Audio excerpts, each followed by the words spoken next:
In 1997, a video surfaced claiming to show something filmed deep inside Area 51. A frail gray figure, seated under harsh light, being interviewed at a facility insiders called S4. The man who released it called himself only Victor, and then the tape went quiet. The footage was promoted as proof of a living extraterrestrial held at Area 51's most secret annex. But the real story isn't how it leaked. It's the opposite. How the people closest to S4 spent years keeping the whole thing in the dark, and why. Two men anchored this claim. Bill Uhouse, who said he built flight simulators for recovered craft, and Dan Burisch, who said he worked beside a gray he called J-Rod in a sealed S4 lab. Their accounts overlap in ways that are hard to ignore and hard to verify. S4 isn't a myth invented for this tape. The name surfaced in 1989 when Bob Lazar told reporter George Knapp he'd reverse-engineered propulsion at a hangar complex south of Groom Lake called Sector 4. That interview is documented.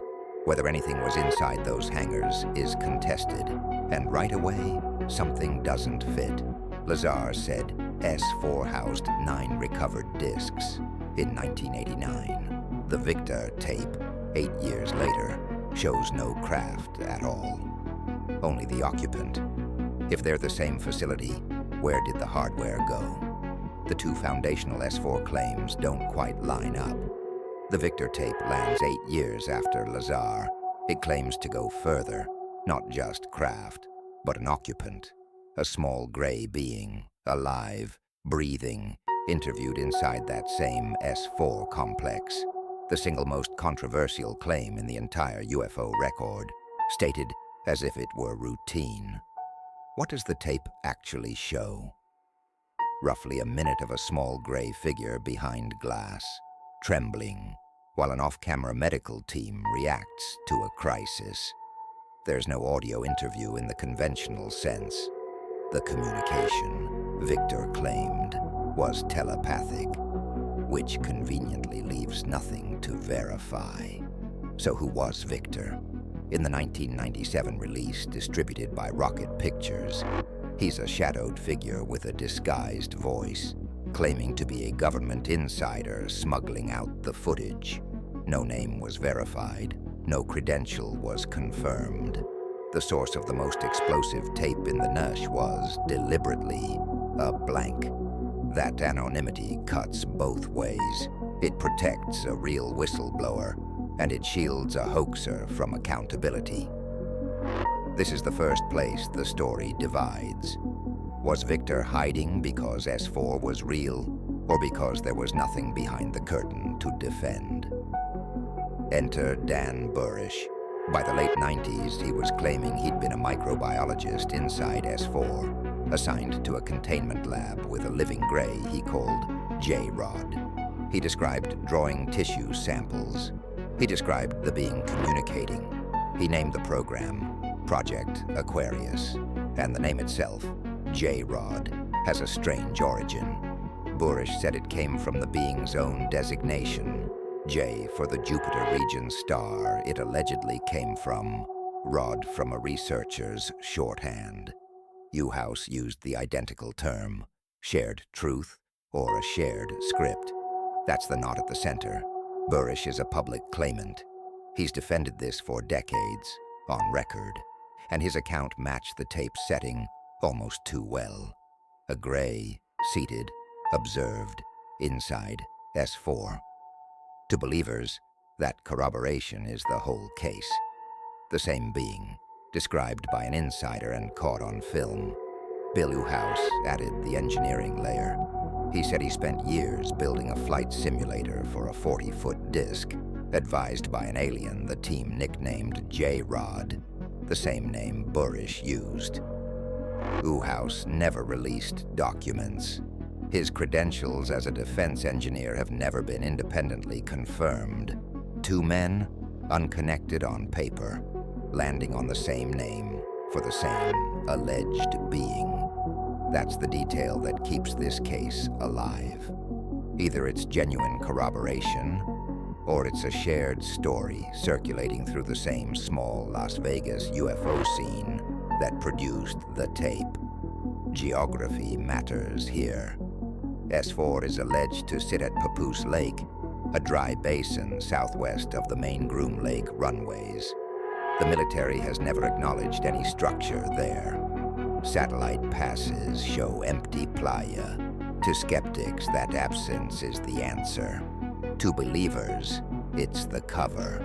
So the same flat desert reads two opposite ways. Either there's nothing at Papoose because nothing was ever there, or there's nothing visible because what's there is underground, exactly as Lazar and Burisch both described. The terrain itself becomes a Rorschach test.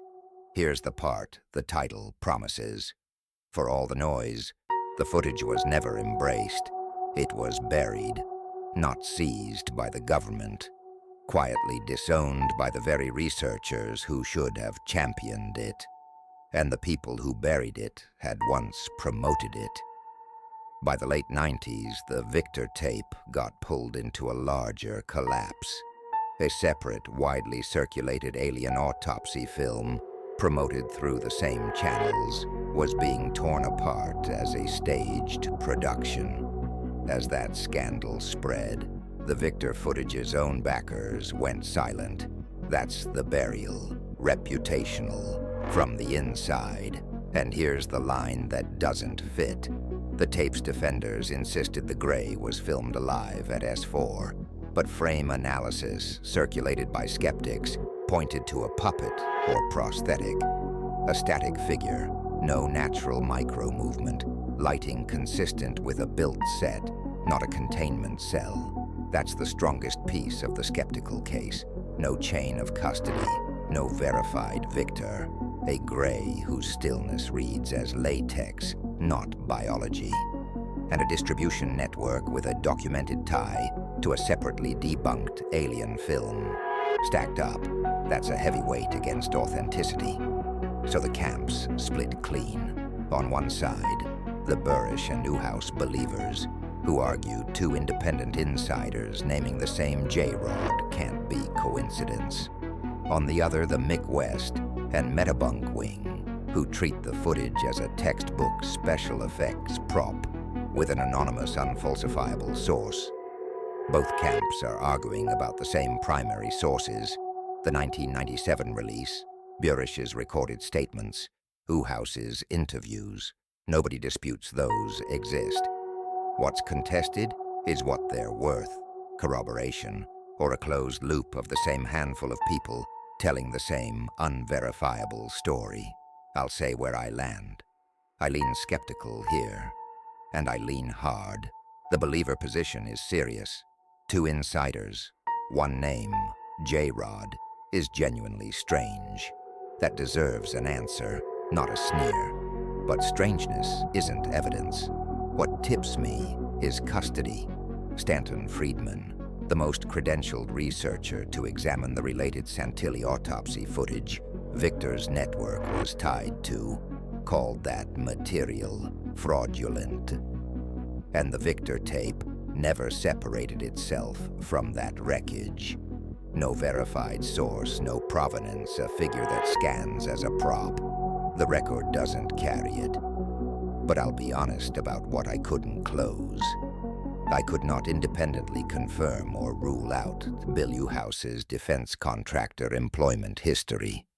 If it's real, the J-Rod overlap gets harder to dismiss. If it's invented, the whole corroboration collapses. That record stayed sealed to me. So that's the Victor tape, not footage the government seized, but footage its own believers quietly buried inside Area 51's S4 mythology. I lean skeptical, but here's my open thread. If anyone can verify Bill Uhouse's actual employment record, the one document that would crack this either way, the comments are where this case gets solved.